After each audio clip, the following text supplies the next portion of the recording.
নমস্কাৰ, এটা নতুন ভিডিঅ'ৰ সৈতে পুনৰ আপোনালোকক মোৰ চেনেললৈ স্বাগতম জনাইছো। আজিৰ এই ভিডিঅ'টোত আমি দুটা বিষয়বস্তুৰ ওপৰত আলোচনা কৰিম।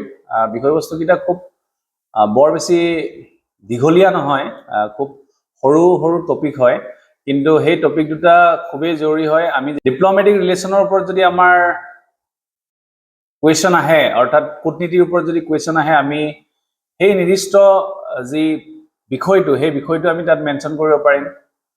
ঠিক আন এটা বিষয় হৈছে পৰিৱেশৰ লগত জড়িত বিভিন্ন কুৱেশ্যন আহিলে আমি সেই যি বিষয় সেই বিষয়টো আমি আমাৰ প্ৰশ্ন উত্তৰত ভৰাব পাৰিম। ভিডিঅ'টো আৰম্ভ কৰাৰ আগতে মই আপোনালোকক আৰু এটা কথা কওঁ, মই নতুনকৈ 5 মিনিট বা এই ফিউ মিনিটছ এটা সিৰিজ আৰম্ভ কৰিছো। তাৰ লক্ষ্য এটাই যে আগন্তুক প্ৰিলিমিনাৰী 2026 ৰ পৰীক্ষা আহি আছে, এই পৰীক্ষাৰ কাৰণে আমি এতিয়াৰ পৰা প্ৰস্তুতি চলাই যাম আৰু তাৰে কিছুমান এনেকুৱা পইণ্টছো থাকিব যিখিনি আমি মেইনছত ব্যৱহাৰ কৰিব পাৰিম, আৰু সেইটো মই যেতিয়া ভিডিঅ'টো বনাম তাত কৈ যাম আপোনালোকে মন দি চালেই আপোনালোকে বুজিব যে কোনখিনি বস্তু আমি মেইনছত ব্যৱহাৰ কৰিম আৰু কোনখিনি প্ৰিলিমছৰ কাৰণে খুব জৰুৰী হয়। মই নিজেও কৈ যাম আৰু আপোনালোকে বুজি পাব। ইয়াৰ উদ্দেশ্য এটাই হয়, যিহেতু এতিয়ালৈকে প্ৰিলিমছৰ আমাৰ ৰিজাল্ট অহা নাই। আমি প্ৰিলিমছৰ ৰিজাল্টত যদি আমাৰ কাৰোবাৰ ৰিজাল্ট বেয়াও হয় বা কম নম্বৰৰ কাৰণে যদি থাকি যাওঁ, আমি কেতিয়াও হতাশ হ'ব নালাগে। এই কাৰণে হতাশ হ'ব নালাগে, আমি আগন্তুক যি প্ৰিলিমিনাৰী পৰীক্ষা আছে তাৰ কাৰণে এতিয়াৰ পৰাই প্ৰস্তুতি চলাই যাম। আৰু লগতে আমি মেইনছৰ সকলো কোচিং চেণ্টাৰ হওক বা সকলো অভিজ্ঞ মেণ্টৰে সদায় কয় যে এই পৰীক্ষাটোৰ কাৰণে যদি মেইনছৰ প্ৰিপাৰেশ্যন কৰা যায়, প্ৰিলিমছৰ কাৰণে যথেষ্ট সহায়ক হয় আৰু ইজি হৈ পৰে। গতিকে আমি আমাৰ প্ৰস্তুতি কেতিয়াও ৰখাই নিদিওঁ, আমি প্ৰস্তুতি চলাই যাম। এইখিনি কথাই ক'লো, আহক ভিডিঅ'টো আৰম্ভ কৰোঁ। যি মূল বিষয়বস্তু তাৰে প্ৰথম যিটো টপিক হয়, সেই টপিকটো আপোনালোকে এটা প্ৰশ্নৰ সৈতে স্ক্ৰীনত দেখিছে। Discuss in brief India's Panchsheel principle. Do you think Panchsheel principle hold more relevance than ever before? এতিয়া পঞ্চশীল প্ৰিন্সিপল কি হয়, আমি তাৰ যদি হিষ্ট্ৰিকেল কথাখিনি জানিব বিচাৰো তেন্তে যথেষ্ট কথাখিনি দীঘলীয়া হ'ব। মই চেষ্টা কৰিম যাতে আন এটা ভিডিঅ'ৰ সৈতে ই কেনেধৰণে প্ৰথম লোৱা হৈছিল বা কি কি কথাৰ ওপৰত নিৰ্ভৰ কৰা হৈছিল বা পঞ্চশীল যি প্ৰিন্সিপল হয় আমি কোন কোন ক্ষেত্ৰত এপ্লাই কৰিছিলো আগতে, সেই গোটেই কথাখিনি আমি আলোচনা কৰিম। কিন্তু আজি এই সামান্য প্ৰশ্নটোৰ জৰিয়তে আমি জানিম যে এই যি 5 প্ৰিন্সিপল হয় পঞ্চশীল, অৰ্থাৎ 5টা, এই 5টা নীতি কেনেকুৱা হয়। ফাৰ্ষ্টতে আপোনালোকে চাওক, the Panchsheel or 5 principle of peaceful existence, অৰ্থাৎ শান্তিপূৰ্ণভাৱে আমি ইয়াত থাকিবৰ কাৰণে আমাৰ দেশে লোৱা 5টা নীতি বা নিয়ম। কি কি নীতিৰ ওপৰত বেছ কৰি আমাৰ ডিপ্ল'মেটিক ৰিলেশ্যনটো হ'ব, অৰ্থাৎ কূটনীতি যিটো কয়, আন এখন দেশৰ লগত যি সম্পৰ্ক, এই সম্পৰ্ক এটা স্থাপন কৰিবৰ কাৰণে কি কি নীতি মানি চলিব, সেই নীতিখিনিকে আমি একেলগে 5 প্ৰিন্সিপল অফ এক্সিষ্টেন্স ক'ব পাৰোঁ বা পঞ্চশীল বুলি আমি কওঁ। এতিয়া ইয়াত আছে পঞ্চশীলৰ 5 principle of peaceful existence was a joint statement issued during Chinese Premier Zhou Enlai's visit to India in 1954. It was the period marking end of colonialism. যি colonialism আছিল ব্ৰিটিছৰ, তাৰ শেষৰ ফালে marking end of colonialism কৈছে, and emergence of new nations in Asia and Africa. গতিকে কেৱল ইণ্ডিয়াতে নহয়, ব্ৰিটিছৰ যি colonialism বেলেগ বেলেগ ঠাইত চলি আছিল তাৰ এণ্ড হৈছিল আৰু নতুন নেশ্যনছবিলাক এছিয়া আৰু আফ্ৰিকাত যেতিয়া গঢ়ি উঠিব লৈছিল, সেই সময়ৰে এই নীতি এটা লোৱা হৈছিল, জইণ্ট ষ্টেটমেণ্ট বুলি কৈছে। এতিয়া এই 5 প্ৰিন্সিপল বুলি ক'লে কি বুজা যায়? ফাৰ্ষ্ট হৈছে mutual respect for sovereignty and territorial integrity. আজি সাৰ্বভৌমত্ব বুলি কোৱা হয় সভৰেনিটি, মিউচুৱেল ৰেচপেক্ট থাকিব এখন দেশৰ আন এখন দেশৰ প্ৰতি। Mutual non aggression, second point আছে মিউচুৱেল নন এগ্ৰেশ্যন। থাৰ্ডত আছে mutual non interference in internal matters. Mutual non aggression অৰ্থাৎ আমি এখন দেশে আন এখন দেশৰ প্ৰতি কোনো ধৰণৰ এগ্ৰেশ্যন নেদেখাম। থাৰ্ডত আছে mutual non interference in internal matter, নিজৰ ভিতৰুৱা বিষয়ত আমি কেতিয়াও ইণ্টাৰফাৰেঞ্চ নকৰোঁ, মাজত নোসোমাওঁ।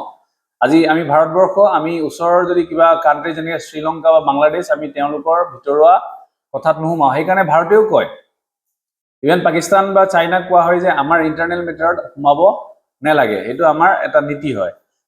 4 নম্বৰত আছে equality and mutual benefit. Equality maintain কৰা হ'ব আৰু মিউচুৱেল বেনিফিট, অৰ্থাৎ মিউচুৱেল মানে কেৱল আমাৰ বেনিফিট নহয়, আমি আনৰ বেনিফিটৰ কথা ভাবি, আমাৰ নেবাৰিং কাণ্ট্ৰিৰ কথা ভাবি আমি আন দেশৰ লগত যদি আমাৰ ভাল সম্পৰ্ক আছে সেই দেশখনৰ আমি বেনিফিটৰ কথা ভাবিম আৰু লাষ্টত হ'ব পিসফুল কো এক্সিস্টেন্স আৰু একেলগে শান্তিৰে বৰ্তি থকা অকল এনেকুৱা হলে নহব যে ভাৰতবৰ্ষতে কেৱল শান্তি আছে এনেকুৱা হলে নহব এতিয়া আমি যুদ্ধ বিগ্ৰহৰ কথা আমি শুনি আছো সেই বিষয়ে মেনচন নাহিলে আমাৰ ভাৰত এতিয়া অহাৰ সম্ভাৱনা আছে যথেষ্ট আমি তাৰ বিষয়ে আলোচনা কৰিবলৈ যে এই যুদ্ধবিলাক চলি থাকিলে আমাৰ বেলেগ বেলেগ দেশৰ ওপৰতো প্ৰভাৱ পৰে গতিকে আমি শান্তিৰে বৰ্তি থাকিবলৈ হলে আমি প্ৰত্যেকখন দেশৰ কিছুমান নীতি থাকে ঠিক তেনেকৈ ভাৰতবৰ্ষৰ এই নীতিকেইটা আমি মন ৰখাটো খুব জৰুৰী হয় আমি এই নীতিকেইটাক আমি যিকোনো ধৰণৰ ডিপ্লোমেটিক এনসাৰ লিখাৰ ক্ষেত্ৰত আমি আৰম্ভণি হিচাপে ব্যৱহাৰ কৰিব পাৰিম বা পইণ্ট ৱাইজ আমি ইয়াক ব্যৱহাৰ কৰিব পাৰিম মই পাছত আপোনালোকক দেখাম এটা হৈছে বৰ্তমানৰ লগত ৰেলেভেন্স আছে নাই Today, Panchashil principles hold relevance as it is important for India to preserve her independence, sovereignty, territorial integrity. এই তিনটা বজাই ৰখাৰ কাৰণে Panchashil principle এতিয়াও relevance হয় সেকেন্ড আছে Panchashil তিনটা মানে হৈছে sovereignty, independence আৰু integrity Panchashil is needed to protect established relationship with which are diminishing with some countries at equal footing Today, Panchashil খুবেই জৰুৰী হয় যাৰ লগত আমাৰ যি সম্পৰ্ক এই সম্পৰ্ক দিনক দিনে যাৰ যাৰ দেশৰ লগত বেয়া হৈ গৈছে এই সম্পৰ্ক বৰ্তাই ৰাখিবৰ কাৰণে আমাৰ পঞ্চশীল খুবেই জৰুৰী 3 নম্বৰ কৈছে it holds relevance to reduce tension in the region and reduce threat of confrontation and wars এটো আপোনালোকে বুজি পাইছে থ্ৰেট অফ কনফ্ৰণ্টেশ্যন আৰু ৱাৰৰ ক্ষেত্ৰত টেনশন বা যি চিন্তা দূৰ কৰিবৰ কাৰণে ইয়াৰ ৰেলেভেন্স এতিয়াও আছে Next, sign number, it is important to establish India as an equal partner and reliable neighbor to countries like China. Eto buji paise nishoy. 5 number, Panchashil is a framework of basic tenets of engagement between two sovereign countries. Khubei joruri basic tenets koise Panchashilor joriote ami dukhon sovereign country eklog hobo paru ba teonlokor logot jodi ami kiba dhonor bhal সম্পর্ক গ্রহণ কৰিব লাগে তেন্তে Panchashil khubei joruri 6 number আছে it is important to send message to the world that India is mature democracy and is not an aggression nation গতিকে আমি ভাৰতবৰ্ষৰ largest ডেমক্ৰেসি হয় গতিকে ই এটা আমাৰ কাৰণে মেসেজ হয় যি মেসেজ আমি আনক সেন্ড কৰিব পাৰো যে আমি এটা মেচিউৰ ডেমক্ৰেসি হয় আৰু আমি ইয়াত কোনো ধৰণৰ এগ্ৰেছন নিবিচাৰো 7 নম্বৰ আছে Panchashil is important for greater role at the global level for regional cooperation and connectivity regional cooperation আৰু connectivity ক্ষেত্ৰতো গ্লোবাল পৰ্যায়ত অৰ্থাৎ ৰাষ্ট্ৰীয় নহয় গুটেই ইন্টাৰনেশনাল আন্তঃৰাষ্ট্ৰীয় পৰ্যায়তো Panchashile যথেষ্ট সহায় কৰে গতিকে Panchashilৰ ৰেলেভেন্সৰ কথা যদি আমি বুজি উঠো তেন্তে আমি ইয়াক যিকোনো ধৰণৰ মেইনছৰ জৰুৰী যিখিনি ডিপ্লোমেটিক কোৱেশ্চন থাকে তাত আমি ব্যৱহাৰ কৰিবলৈ আমাৰ সুবিধা হ'ব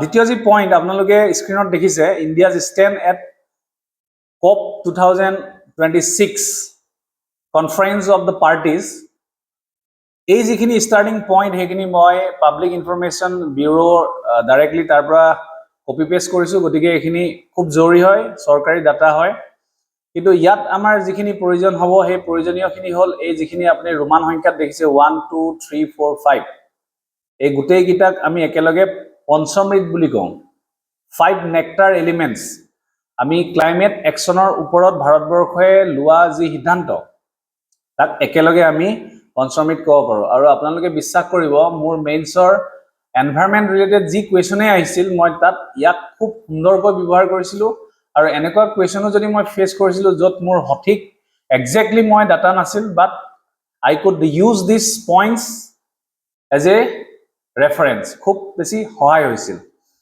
গতিকে আমি স্টাৰ্টিংৰ পৰা মই অকমান পঢ়ি দিছো আপোনালোকে শুনিব 26 session of conference of the parties COP 26 কি হয় সেই বিষয়ে আপোনালোকে অধ্যয়ন কৰিব লাগিব যিসকল বিগিনাৰ্স হয় তেওঁলোকৰ কাৰণে হয়তো শব্দটো নতুন লাগিব পাৰে আৰু যিসকলে মেইনছৰ কাৰণে প্ৰস্তুতি চলাই আছে তেওঁলোকে যদি COP ৰ বিষয়ে নাজানে তাৰ বিষয়ে আপোনালোকে অধ্যয়ন কৰক আৰু মই হলেও চেষ্টা কৰিম আৰু বিশেষকৈ বিগিনাৰ্স সকলে শব্দ এটা নতুনকৈ যেতিয়া শুনে APSC প্ৰিপাৰেচনৰ ক্ষেত্ৰত তেওঁলোকে এই শব্দটো গুগলত সাৰ্চ কৰি নিজে কিছু অধ্যয়ন কৰিলে এই বস্তুটো কেতিয়াও নাপাহৰে হেখিনি কষ্ট কৰিব লাগিব এতিয়া কৈছে যে nation United Nations Framework Convention on Climate Change শৰ্টকে UNFCCC কয় held in Glasgow United Kingdom further India presented the following 5 nectar elements খুব জৰুৰী আপোনালোকে লিখোতে আন্ডাৰলাইন কৰিব ইয়াত দিছে যে reach 500 gigawatt non-fossil energy capacity by 2030. এনাৰ্জিটোৱে pollution আনে, সেইটো আমি সকলোৱে জানো, গতিকে আমাক নন ফসিল এনাৰ্জি লাগে। নন ফসিল এনাৰ্জি হলেহে আমাৰ এনভাইৰনমেন্টটো আমি যি ধৰণে ভাবিছো যে পলিউশ্যনটো কমাম সেইটো আমি এচিভ কৰিব পাৰিম। গতিকে ফাৰ্ষ্ট যি এইম হয় ৰিচ 500 গিগাৱাট নন ফসিল ফুয়েল এনাৰ্জি। দ্বিতীয়তে চাওক 50% of its energy requirements from renewable energy by 2030। আমি নন ৰিনিউৱেবল এনাৰ্জিৰ পৰা যদি আমি এনাৰ্জি ব্যৱহাৰ কৰোঁ তেন্তে হি লাহে লাহে শেষ হৈ গৈ থাকিব। যিটো মই কৈছো সাষ্টেইনেবল এনভাইৰনমেন্ট আমি যি ভাবিছো সেইটো আমি নাপাম, কাৰণ সাষ্টেইনেবল এনভাইৰনমেন্ট মানে এনেকুৱা বৰ্তমানত যদি আমি কিবা এটা ব্যৱহাৰ কৰিছো আমি ফিউচাৰ জেনেৰেশ্যনক কম্প্ৰমাইজ কৰিব নোৱাৰো, তেওঁলোকৰ কাৰণেও থাকিব লাগিব। গতিকে সেকেণ্ডত আমি ভাবিছো যে 50% আমি এনাৰ্জি পাম ৰিনিউৱেবল এনাৰ্জিৰ পৰা, যাক 2030 ভিতৰত আমি সফল কৰিবলৈ চেষ্টা কৰিম। থাৰ্ডত আছে reduction of total projected carbon emission, যি কাৰ্বন ইমিশ্যন হয় তাক আমি কমাবলৈ চেষ্টা কৰিম by 1 billion tons from now to 2030। 2030 ভিতৰত কমাবলৈ চেষ্টা কৰিম। 4 নম্বৰত আছে reduction of carbon intensity of the economy by 45% by 2030 over 2005 levels. 2005ত যি হৈ আছে তাতকৈ 45% ওপৰত আমি 2030 ভিতৰত কাৰ্বন ইন্টেন্সিটিটো কমাবলৈ চেষ্টা কৰিম। Carbon intensity of the economy, অৰ্থাৎ এই শব্দটো খুব জৰুৰী হয়। আৰু লাষ্টত achieving the target of net zero' emission, একেবাৰে কাৰ্বন ইমিশ্যনটো জিৰ' কৰিবৰ কাৰণে চেষ্টা কৰিম বাই 2070। গতিকে এই যিটো তাৰ পিছৰ প্ৰেগাপ এইটো আপোনালোকে পঢ়ি চাব। ইয়াত মই এই যিটো নেক্সট প্ৰেগাপ আছে সেই নেক্সট প্ৰেগাপত lifestyle for environment to combat climate change এটা শব্দ আপোনালোকে দেখা পাব। লাইফ কি হয় সেই বিষয়ে আমি চাব লাগিব। ইয়াৰ বিষয়ে প্ৰশ্ন আমাৰ এবাৰ প্ৰিলিমছত অহা মোৰ মনত পৰিছে, হয়নে নহয় আপোনালোকে মোক এবাৰ মনত পেলাই দিব, কিন্তু মোৰ অহা নিচিনা মনত পৰে। আৰু সেকেন্ডলি লাইফৰ বিষয়ে আমি বিভিন্ন ধৰণৰ কুৱেশ্যন পাম বুলি ভাবিছিলো, কিন্তু নাহিলে। এছেত অহাৰো ইয়াৰ সম্ভাৱনা আছে, মই একজেক্টলি মনত পেলাব পৰা নাই। লাইফৰ বিষয়ে লাষ্ট ইয়াৰ মেইনছত কুৱেশ্যন আহিছিল নেকি এছেত, আপোনালোকে এবাৰ মোক মনত পেলাই দিব। গতিকে ইয়াৰ বিষয়ে আমি জানিম। এই তিনিটা প্ৰেগাপ আপোনালোকে পঢ়ি চাব। ইয়াৰ পৰা আপোনালোকে কিছুমান এনেকুৱা সেন্টেন্স পাব যিখিনি আপোনালোকে এনসাৰত ব্যৱহাৰ কৰিব পাৰিব, যেটো চৰকাৰী ৱেবসাইটৰ পৰা মই লৈছো। গতিকে আপোনালোকে ডাইৰেক্টলি লিখিলে বেছি ভাল হ'ব। লাইফষ্টাইল ফৰ দ্য এনভাইৰনমেন্ট, যিটোক আমি এটা লাইফ মুভমেন্ট বুলি আমি জানো, এইটো কি হয় এইটো ইয়াত ধুনীয়াকৈ লিখা আছে। The idea of life was introduced by India during 26 United Nation Climate Change Conference of the Parties, যিটো COP26 হয়। ইয়াৰ আইডিয়াটো হ'ল যে this idea promotes an environmentally conscious lifestyle. আমি লাইফষ্টাইল আমাৰ আছে, বিভিন্ন ধৰণৰ লাইফষ্টাইল বিভিন্ন ধৰণৰ হয়, কিন্তু আমি এনভাইৰনমেণ্টেলি কনচিয়াছ এটা লাইফষ্টাইল আমি মেইনটেইন কৰিবৰ কাৰণে চেষ্টা কৰিম। অৰ্থাৎ যদি গাড়ীখন ব্যৱহাৰ নকৰিলে নহয়, আমি তেতিয়া গাড়ী ব্যৱহাৰ কৰাটো একো ডাঙৰ কথা নহয়, কিন্তু আমি যদি চাওঁ যে গাড়ীখন ব্যৱহাৰ নকৰাকৈ যদি মই অফিচলৈ যাব পাৰিছো, I can use cycle, bicycle, গতিকে তেনেকুৱা ধৰণৰ আমি কথা বিষয়বোৰ আমি চিন্তা কৰিবলৈ ল'ম। আৰু ধৰি ললো মোৰ যদি কনজাম্পশ্যন, বস্তু এটা মোৰ যদি কনজিউম কৰোঁতে যদি মই সামান্য কনজিউম কৰিলে হয়, মই নষ্ট কিয় কৰিম, এনেকুৱা ধৰণৰ কথাবিলাক আমি লাইফষ্টাইলটা আমি ভাবিছো। আৰু বিশেষকৈ আমাৰ নৰেন্দ্ৰ মোদী ডাঙৰীয়াৰ নেতৃত্বত এই যিটো কনচেপ্ট, এই কনচেপ্টটোত গঢ় লৈ উঠিছিল। ইয়াত কৈছে যে focus is on mindful and deliberate utilization instead of mindless and wasteful consumption, যিটো মই অলৰেডি ক'লো। With the launch of mission, the prevalent use and dispose economy governed by mindless and destructive consumption will be replaced by circular economy defined by conscious and deliberate consumption. হেতুৱে আগতে use and dispose, ব্যৱহাৰ কৰাৰ পেলাই দিয়া যিটো concept আছিল, আজি সেই কনসেপ্টটো আমি আঁতৰাই পেলাই আমি সাৰ্কুলাৰ ইকোনমি ব্যৱহাৰ কৰিম, য'ত কনসিয়াস আৰু ডেলিভাৰেট কনজাম্পশনটো থাকিব। খুব জৰুৰী হয়। নেক্সট অবজেক্টিভটো চাম। অবজেক্টিভ আমাৰ প্ৰিলিমছৰ কাৰণে খুব জৰুৰী হয়। ডাইৰেক্ট অবজেক্টিভ বিলাক আহি যায়, নাজানিলে খুব দিগদাৰ হয়। আৰু এপিএসসি বা ইউপিএসসিটো এই কাৰণে টান হয়, আন যিবিলাক কম্পিটিটিভ পৰীক্ষাত থাকে তাত এটা পইণ্টছ সেই পইণ্টটো টপিকটোৰ লগত ৰিলেটেড থাকে আৰু বাকিখিনি ৰিলেটেড নহয়। গতিকে বাকিখিনি আমি পঢ়িলেই গম পাওঁ যে ৰিলেটেড নহয়, এটা কুৱেশ্যন এনসাৰ শুদ্ধ হয়। কিন্তু এপিএসসি আৰু ইউপিএসসিত প্ৰিলিমছটো এই কাৰণে টান হৈ যায়, আপুনি যদি এটা পইণ্টটো নাজানে তেন্তে আপোনাৰ ভুল হোৱাৰ সম্ভাৱনা থাকে, কাৰণ বাকি পইণ্টছ কেইটা শুদ্ধ হ'ব পাৰে। বা আপুনি ভুল বুলি জানিব লাগিব সো সেই ধৰণৰ প্ৰস্তুতি আমাৰ প্ৰয়োজন হয় আমি প্ৰিলিমছ স্পেসিফিক আলোচনা কৰিম বাট এটো প্ৰিলিমছৰ কাৰণে জৰুৰী বুলি ভাবো আৰু আমি কেতিয়াবা আমি মেইনছটো লিখিব পাৰো অবজেক্টিভ দৰকাৰ হয় এটো চাব it seeks to leverage the strength of social networks to influence social norms surrounding climate mission plans to create and nurture a global network of individual namely pro planet people p3 a tinta mon rakhibo pro planet people p3 will have shared commitment to adopt and promote environmental friendly lifestyle same simple kotha the mission seeks to create an ecosystem that will reinforce and enable environmentally friendly behaviors to be self sustainable আমি self sustainable হবৰ কাৰণে আমি চেষ্টা কৰিম আৰু তেনেকুৱা বিহেভিয়াৰছ আমাৰ এদিনত ডেভেলপ নহয় সো আমি এনভায়ৰনমেন্টাল ফ্ৰেন্ডলি কিছুমান বিহেভিয়াৰ আমি নিজৰ মাজত আনিবৰ কাৰণে চেষ্টা কৰিম গতিকে আমি লাইফষ্টাইলটো তেনেকুৱা ধৰণৰ কৰিবৰ কাৰণে চেষ্টা কৰিম যাতে আমি ইন ফিউচাৰ এখন ভাল সমাজ গঢ়ি তুলিব পাৰো এটা ভাল এনভায়ৰনমেন্ট আমি পাব পাৰো সেই কথাটো লক্ষ্য ৰাখি এই লাইফ মুভমেন্টটো এটা কনসেপ্ট Conference of Parties 2026 অনা হৈছিল এটা ইন্ডিয়া কি কি অ্যাচিভমেন্ট কৰিলে কনজাৰ্ভিং দা এনভায়ৰনমেন্ট খুব ধুনিয়াকে আছে এটো মেইনছৰ ডাটা বা প্ৰিলিমছৰ কাৰণে জৰুৰী বাট এক্সাক্ট পাৰ্সেন্টেজবোৰ আমি প্ৰিলিমছৰ কাৰণে জৰুৰী নহয় মনত ৰখাৰ মেইনছৰ কাৰণে নহয় বাট আমি এভাৰেজকে লিখিব পাৰিলে ভাল যেটো আমাৰ কাৰণে মেইনছত সুবিধা হয় ইন্ডিয়া ফৰেষ্ট কভাৰ ইনক্ৰিজিং হৈছে কৈছে লায়নৰ সংখ্যা টাইগাৰছৰ সংখ্যা লিওপাৰ্ড এলিফেন্টছ এবোৰ বাঢ়িছে আমি প্ৰজেক্ট টাইগাৰ বিষয়ে এক্সট্ৰাকে চাম Forest cover is 21.71% of the total geographical area. Agote 21.67 asil 2019 ot aru 17 ot asil 21.54%. Etia 21.71% ase. All of bahise. Electric capacity to commitment to reach 40% install electric capacity from non-fossil fuel based sources has been achieved.